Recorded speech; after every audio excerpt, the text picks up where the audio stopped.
Well, let's begin the broadcast with an update on the corona positive cases in the country that in fact are nearing the 50,000 mark now, with 2,958 fresh cases being reported.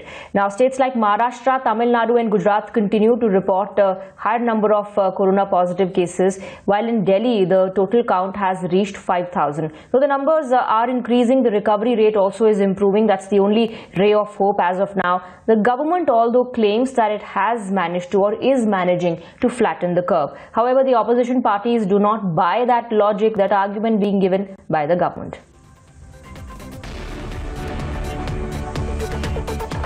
Moving on now to more updates coming in. Details of stranded Indians in mainland China have been sought by Indian Embassy in Beijing, and only those who are desirous of returning to India due to compelling reasons will be allowed.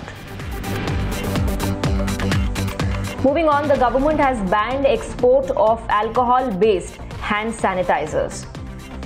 Well, there's an update also coming in from the Madras High Court, which has refused to stay Tamil Nadu government's decision to reopen Tasmac shops from tomorrow. As far as Ahmedabad is concerned, an update coming in from there as well. All shops except those providing milk and medicines in Ahmedabad to remain closed from 12 a.m. on 7th of May, which is tomorrow, to 6 a.m. on 15th of May. And as far as team of doctors is concerned, we know that Maharashtra is facing a shortage of health workers. A team of 3 senior doctors from Mumbai and Delhi, including the AIIMS director, are likely to visit Ahmedabad to guide civil hospital staff for better treatment of the critical COVID-19 patients. Moving on, the Delhi government has announced summer vacations in its schools from May 11th till 30th of June. The students will not be called to schools for any summer vacation activities. This, of course, is due to the COVID-19 situation. There's an update also coming in from Lucknow. 2 municipal employees removed from spraying disinfectant on migrant laborers in Lucknow. The sanitization team was deployed at Charbagh railway station to disinfect buses carrying migrant laborers arriving by train. Moving on, migrant laborers created ruckus at a quarantine center in Nevada as they were not provided meals on time. The migrants complained that there was no water at the quarantine center, and neither were the authorities listening to their complaints. And there's an update also coming in from Mumbai, where 16 more cops have tested positive for COVID-19 from Mumbai's JJ Marg police station. A total of 28 cops have tested positive from the same police station as of now.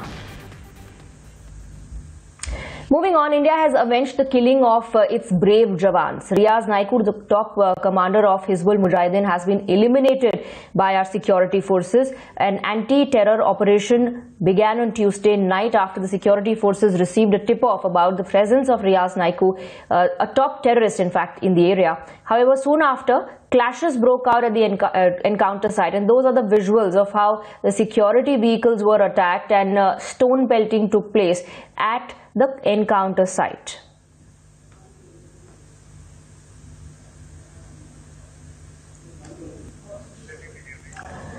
Those visuals are from the encounter site. That's exactly in Begpora, where Riaz Naikur, the top commander of Hizbul Mujahideen, was tracked. He was neutralized by our forces, and these are sympathizers of Riaz Naikur, terror sympathizers who gathered at the encounter site and started pelting stones on the security personnel and damaged security vehicles as well. But this is not the first time. This has become a trend in Jammu and Kashmir of people gathering, terror sympathizers gathering at the encounter site and providing a cover to these terrorists. On several instances, and it has been reported many a times, that these terrorists have managed to escape the encounter site as well. It was due to the help, due to the stone pelting that took place at the encounter sites, and a similar attempt was made when Riaz Naikur was eliminated. So there has been another blast at the encounter site, after which the security personnel are further tightening their security area in and around this encounter site.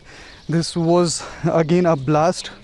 Because this was the second blast at the encounter site. Earlier, you can see there the smoke in the air. After this, it seems that the house has been blasted at the encounter site, where exchange of fire was going on since morning. The coordinated operation was launched late last night after the security forces had the tip-off that militants are trapped there. So after which, this gunfight started in the morning. With camera person Shafiq, this is Sohail Zaran for Times Now in Begpora. After 6 hours long gun battle, security forces have eliminated top commander of Hizbul Mujahideen, Riaz Naiko, in Begpura area. I'll tell Shafiq to show you this Begpura area where the encounter was taking place. Behind these trees is the encounter site where houses were damaged, they were blasted, and bodies of 2 militants have been recovered by the security forces, and Riaz Naiko was one of them. The operation was launched late last night after security personnel had a tip-off about the presence of Riaz Naiko in Begpura, and operation was subsequently launched by the army, paramilitary forces as well as the special operation group of Jammu and Kashmir police. And after 6 hours, as the gunfight started early morning at around 9, and after this gunfight, the body of Riaz Naiko has been recovered from the encounter site. There is huge presence of security personnel in and around Begpura area to ensure that the law and order situation in Kashmir Valley is contained, particularly in Pulwama district, though there have been incidents of stone pelting as people were pelting stones on security personnel to ensure that somehow this operation is disrupted. But the security personnel ensured that the operation is conducted successfully and the top commander of Hizbul Mujahideen is eliminated in this encounter. Riaz Naiko was active after Burhan Wani was eliminated, so he was handling the operations of the outfit Hizbul Mujahideen in Kashmir Valley and was very much active in South Kashmir, particularly in the 2 districts which is Shopian and Pulwama. So but today he has been eliminated, and it's a breakthrough for the security forces, as it was a major catch for them. Riaz Naiko was also involved in many killings of civilians as well as the security personnel, though has attacked many security establishments also in Kashmir Valley. So considering the law and order situation in Kashmir Valley, the internet services have been snapped after security personnel had a tip-off that it's Riaz Naiko who is hiding in Begpura. With camera person Shafiq Malik, this is Sohil Chahran for Times Now in Begpura. Go for the last remnants of the terrorism lying hidden in the different pockets of Kashmir Valley, and ultimately bring peace to the beleaguered valley, so that people can heave a sigh of relief and go about in normal business of their life activity. Well, moving on, we have some breaking inputs coming in. In fact, more details emerging of the Handwada operation, joint operation launched after a tip-off was received by our security forces. On specific inputs, 2 coordinate search operations were launched by the Jammu and Kashmir police and also the SFS and also the security forces, I beg your pardon, at Sarshali and Begpura in Avantipura. It was a joint operation. These coordinate search operations led to encounters as the hiding terrorists fired upon the operation parties, and during these encounters 4 terrorists were neutralized. Those are the details now emerging, specific details about these operations. There were 2 coordinate search operations that were launched. It was a joint operation by the police and the security forces at Sarshali and Begpura in Avantipura. Now in Begpura, Riaz Naiko, the top commander of the Hizbul Mujahideen, was trapped. He was hiding there. There was a tip-off received by the security forces and they acted on time. Let's go across to our senior editor Pradeep Datta, who's joining us with more details. More details emerging now, Pradeep, as far as the encounter is concerned. 2 coordinate search operations were launched. It was during then that the terrorists fired upon the security forces, the joint team, and that's when the encounter began, ending into the terrorists being eliminated. Yes, in fact, yesterday evening, security forces got information about presence of Riaz Naiko in that area, has come to meet his family members, and immediately they cordoned that area. The 2 operations were simultaneously launched. The idea was basically to checkmate these terrorists also, so that they should not get involved. Because normally what happens when they come to know about the security forces movement, accordingly they used to flee from that place. They got a fortified hideout in his house, and 5 times, in fact, security force personnel entered that house, but there was intelligence input that he's holding there inside, hiding somewhere there inside. And finally, on 5th occasion, they were able to get on this person, and Gordon was late, and that was the time there was a brief exchange of fire. What is important is that he was made a poster boy. Right. But there was hardly any resistance. Right. Contact was established this morning. That's what we are being told. And 4 terrorists were neutralized by the end of the operation. One of them, of course, the top commander of Hizbul, Riaz Naiku. Thank you very much, Pradeep, for joining us with those details. I have to go across to our guest joining us on the broadcast, our Lalit Ambardar, activist. We also have defense analyst Colonel Rohit Dev joining us, along with political analyst Chetan Singh. Good evening to all three of you. Let me first go across to Colonel Rohit Dev. Colonel Rohit Dev, we just put out the details of this particular operation, but the hunt was on for the past 8 years. Ever since, in 2014, Riaz Naiku started becoming the poster boy after Burhan Wani. The forces were after him. Actually, quite frankly, I have only few things to say tonight. A terrorist is an enemy of the state. Whosoever this gentleman or a terrorist was, he will be described as a terrorist. There are no names as to be ascribed, and there's nothing called a poster boy. Because when you pick up arms against your state, you know that you are a terrorist. And anybody who supports that mission of a terrorist, suffice to say, also borders on the line of being a terrorist. So I'm very happy that the security forces have eliminated a terrorist who was quite influential in that area of South Kashmir, and that is about all what they could do.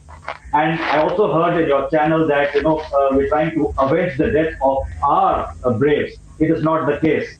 There is a mission and a job which the Indian Army has to do on behalf of the state.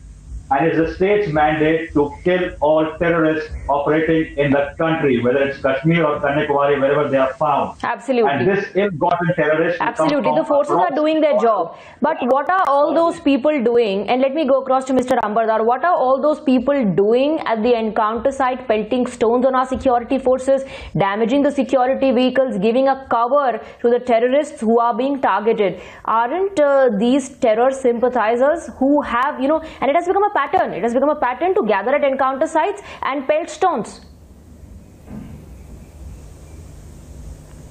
See, I always maintain, as the civilized world is fighting war on corona, India has double, triple challenges. We are fighting corona, we are also fighting Kashmir Jihad, and also fighting the sympathizers or sleeper cells, as well as so-called foot soldiers of Kashmir Jihad. Those guys you see interrupting the military operations against jihadists, pelting stones. They are not ordinary citizens. They are the foot soldiers of Kashmir Jihad. And it's very important to understand, it's important that this one person, when jihadi has been eliminated, it's not the end of it. It doesn't, I don't even know what to call it in avenging Handwara. It's a huge battle we have on hand. I want Indian state. And you know what? It comes at a point when yesterday only apologists sitting in Delhi and in Kashmir were eulogizing those press guys, so photographers over Pulitzer Prize. So this is, and there are several such people, Chetan Singh, several such people who are backers, terror sympathizers, backers of Burhan Wani and Riaz Naiku. But it's loud and clear, the message tonight for all those individuals as well. Whoever picks a gun against the country, whoever wages a war against the country, will meet the same fate as Riaz Naiku.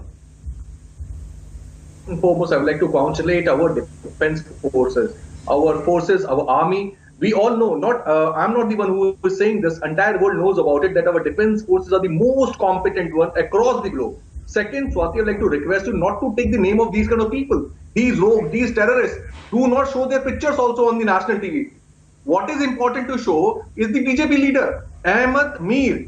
The BJP leader, Ahmed Mir, who was also the one among those who were supplying arms to the people. This is what today I got to know about it. It's a matter of great surprise that how come, the BJP leader has given a ticket to such a person in Kashmir only, who was involved in this kind of stuff. Second most important point, here, but Chetan Singh, why do you choose to politicize the issue today? Why do you choose to bring in politics today? If there are individuals who are helping the terrorists, each one of them should be identified and each one of them should be acted against.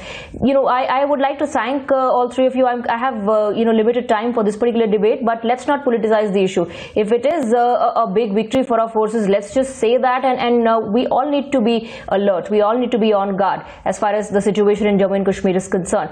We are back with breaking news coming in from Ahmedabad, where people are indulging in Panic buying after Ahmedabad's notice. People queue up for essential in Ahmedabad. Panic buying after it was announced that all shops except those providing milk and medicines will remain closed till the 15th of May. Moving on to more updates coming in. The Delhi-Noida borders are sealed and there was absolute chaos that was witnessed on ground. Serpentine queues of vehicles, people waiting at the borders to cross over. Let's take a look at this report that was sent to us by my colleague Prashant a while ago.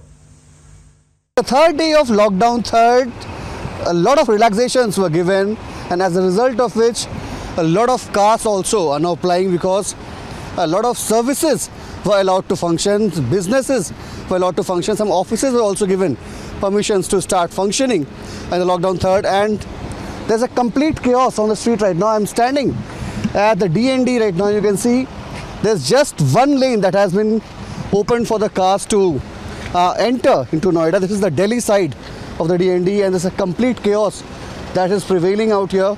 You see there's just a lane that has been opened for the cars to actually enter. There's a kilometer-long line from this particular toll booth that you can see. I'll ask Sujit to give you a sense, a 360-degree sense of what's happening here. You can see all the vehicles are stuck, thousands of vehicles, and there's also an ambulance that is stuck here in this particular chaos that you see. The B line of cars, the serpentine queue is only growing of the cars. भाई साहब कितने देर से फंसे हुए हैं? क्या patient है आपके? क्या आप लेके जा रहे हैं? डेड बॉडी है, 20-25 मिनट तो होएगा यहाँ पे.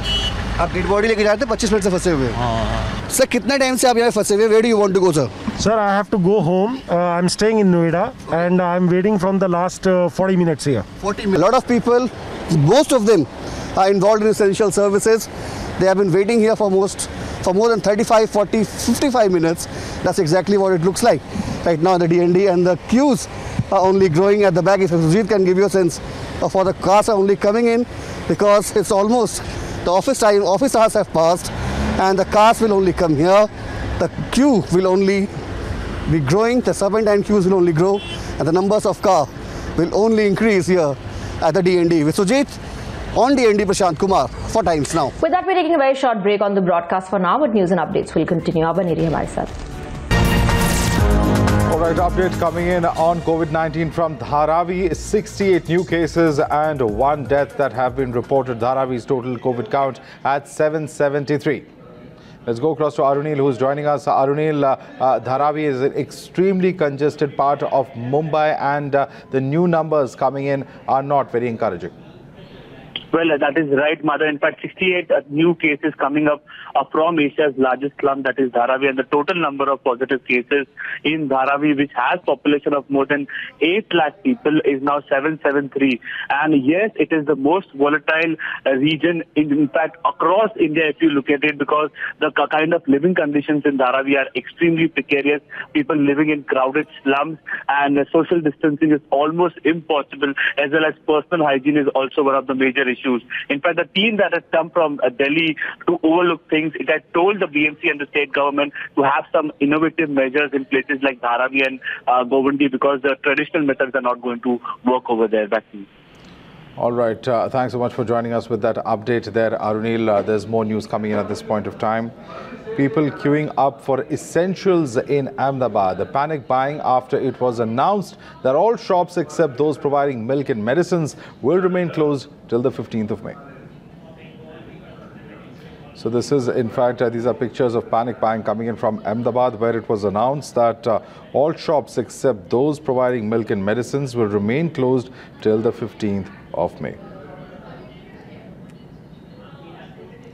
Pictures that have been seen in other parts of the country as well of crowded marketplaces, and that appears to be the situation on ground in Ahmedabad as well. Arunil is back with us for more on that. Arunil, there does not seem to be social distancing that is being practiced physically, at least as far as Ahmedabad is concerned, because people are lining up on the streets and there are long queues to buy essentials there. Well, after Mumbai, across India, if you look at it, Ahmedabad will be the worst affected city across entire India. In fact, more than 4,200 cases have been reported from Ahmedabad itself. And you can see social distancing has been completely flouted over here. Similar reports coming from other cities of Gujarat as well. In fact, the Ahmedabad Municipal Corporation has now decided that nothing except for milk and medicine shops will be open until the May 15th of this month. So yes, efforts have been made by the Municipal Corporation to ensure that social distancing is followed. However, people unfortunately are not doing that, and the cases have risen up sharply. More than 4,200 cases already in Ahmedabad. Back to you. All right, thanks so much for joining us with that update. We have more updates coming in, this time from Gurugram, where 17 new cases have tested positive. Of these 17 cases, 10 again are linked with the Azadpur Mandi. Let's go across to Kangana for more on that. Kangana, once again, the role of Azadpur Mandi, which is, of course, the largest fruit and vegetable market in at least North India, where supplies come from neighboring states. Now, of the 17 new cases tested in Gurugram, 10 are reported to be from Azadpur. Right, so Kangana is with us. Kangana, if you can hear me, 17 new cases in Gurugram, 10 of which are linked to the Azadpur fruit and vegetable market. Well, of course, Madhav, this is the biggest news coming from Gurugram right now, where 17 new cases have been tested positive of coronavirus. This is important because this is the highest spike in a single day that has happened in Gurugram. Earlier this week, there was a highest spike of 9 cases that day, but 17 new cases, and out of that, 10 cases are related with Azadpur Sabzi Mandi, because the Khansa Mandi in Gurugram gets all its vegetables from the Asia's largest Mandi, that is Azadpur Mandi in the New Delhi, and which is why a lot of people travel there on a daily basis, and hence the increase in the number of cases in Gurugram is somewhere related to the cases that have come up in Azadpur Sabzi Mandi. So now the total number of cases in Gurugram have crossed the limit of 100, and the now total number of cases in the district of Gurugram are 104 as of now. All right, thanks so much for joining us with that update there. There's more news coming in. A protracted battle against coronavirus has been taking a toll on government coffers, leading to states looking at hiking taxes wherever possible in a bid to make up for some of the deficit. And this is burdening the middle class and poor. Salaries have been cut, DA allowance has been stopped, and state governments are increasing tax on fuels, excise on liquor as well. Congress has now lashed out at the centre. They've tweeted, and I quote, "It's a shame that India, with its struggling economy, soaring unemployment and collapsing demand, has such an insensitive government." Petrol और diesel पर निर्दयी तरीके से tax लगाकर भाजपा सरकार मुनाफाखोरी कर रही है। विपदा के इस समय में पेट्रोल और डीजल पर टैक्स लगाकर देशवासियों की गाढ़ी कमाई को लूटना आर्थिक राजद्रोह है, देशद्रोह है। पूरी दुनिया की सरकारें जनता की जेब में पैसा डाल रही हैं, पर इसके विपरीत केंद्रीय भाजपा सरकार देशवासियों से मुनाफाखोरी व जबरन वसूली की हर रोज एक नई मिसाल पेश कर रही है। All right, government sources are hitting back at ethical hacker over Arogya Setu. There's been no sort of hacking or breach of privacy in the Arogya Setu app. Allegations are based on amateur attempts by changing location and data correlation to portray it as hacking. The app would have shown similar data to anyone at a particular location. Do not indulge in petty attempts to attract attention while we are in the midst of a pandemic. Ethics are important. These are the statements coming in from government sources as far as the tweets that have been put out by an ethical hacker who is reportedly based in France, someone who has in the past also put out tweets about safety as far as Aadhaar is concerned, and now of course is targeting the Arogya Setu app. Let's go across to Megha, who's joining us for more on that. Megha, the government sources are trying to downplay the claims that have been made, saying that these are childish attempts, if I'm not mistaken. That's the statement coming in, or amateur attempts rather, by this hacker. Madhav, the government has outrightly rejected all of these claims. It's been happening over the last few days. This ethical hacker has been claiming that, Arogya Setu app can be invaded and your data can, of course, be taken away by people who might want to play foul with it. Now, what the government says is that there has been no sort of hacking or breach of privilege in the breach of privacy, in the Arogya Setu app. The allegations are based on amateur attempts by changing location and data correlation to portray it as hacking. Now, this is important. When the government says that the allegation or whatever this ethical hacker tried to demonstrate, it is based on attempts by changing the location and data correlation to portray it as hacking. It's not actual hacking. And the app would have shown similar data to anyone at particular location. Do not indulge in petty attempts to attract attention while we are in the midst of a pandemic. Ethics are important. This is what the government has to say. Now, remember the other, there was, of course, similar allegations a few days back, and you had the concerned minister defending it totally. Right now, of course, the government's very sure that this app is totally and completely safe. Mother, we must also understand that the government has made this app mandatory for all the government servants. It is mandatory for them to keep it on their phone. So obviously these concerns did create a bit of a havoc because if almost everybody who works with the government has it on their phones, and many others who have downloaded on their own because the government has insisted we do it. And Madhav, let's also not overlook the fact that, this is an app that gives you a very, very accurate reading of your surroundings. I have it on my phone. It tells me, it keeps changing. The data keeps changing. It tells me if there are people who are in my vicinity, in the radius, who are infected or not infected. So the government is quite clear that the app is very, very safe. All right, Megha Prasad, thanks so much for joining us with that update. And moving on to more breaking news coming in. Country's largest car maker, Maruti Suzuki India, is to resume production at the Manesar plant from the 12th of May. So car manufacturer Maruti will be kick-starting production, and it's from the 12th of May that production will be resumed at the Manesar plant of Maruti Suzuki India. So the mission revival as far as India is concerned is going to begin from the 12th of May. Athar is with us. Athar, it's very, very important. The auto sector and other manufacturers too, of course, have been hard hit with the lockdown, but very clearly wanting to send out an important signal with one of India's largest car manufacturers, that is Maruti Suzuki, resuming production at the Manesar plant from 12th May.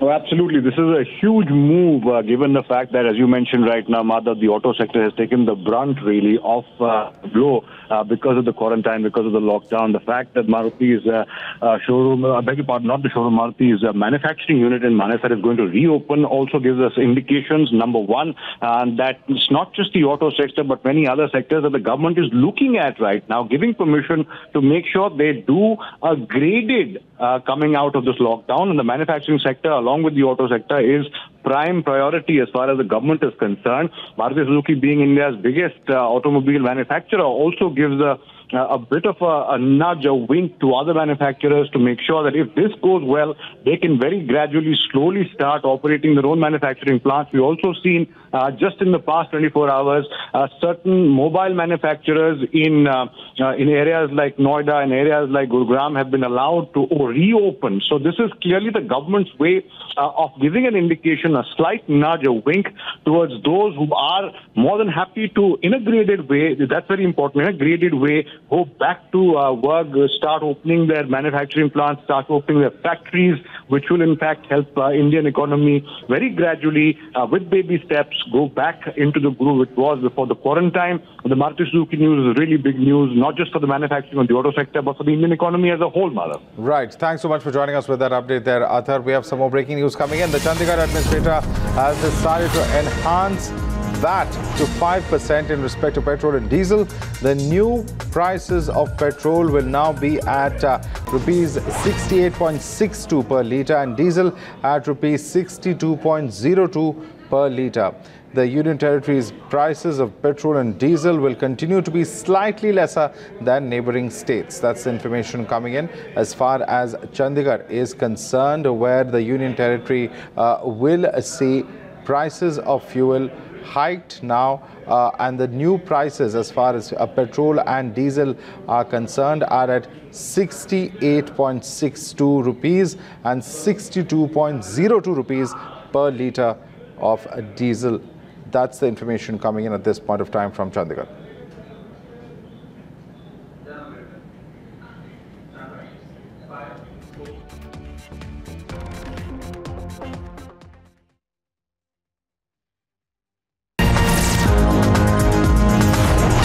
The Akali Dal has slammed captain over the liquor delivery, says Shiromani Akali Dal strongly condemns the orders of DC Sri Muktsar Sahib ordering all religious places to announce home delivery of liquor through their loudspeakers. This order is shameful and amounts to sacrilege of all religious places.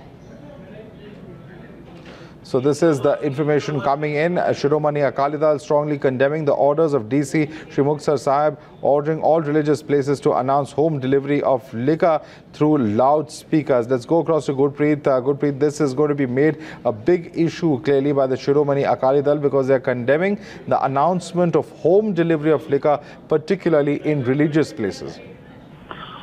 Well, yes, of course, that the Shiromani Akali Dal, they had criticized and condemned the order given by the Shri Muktsar Sahib, Deputy Commissioner, who has also given in writing that announcement should be made from the religious places also. He has also roped in the local Sarpanch and Panchs to make their announcement that the home delivery of liquor is available in Punjab also. That now Shiromani Akali Dal, they had criticized this, they condemned this, and they say it's unfortunate the way this order has been done by the state government. The orders immediately should be withdrawn immediately because this is against the ethics of the religious bodies also. So now this issue has become a very hot political issue in the state, and Shiromani Akali Dal is flagging this issue again and again. All right, thanks so much for that, Gurpreet. Clearly, we've not heard the end.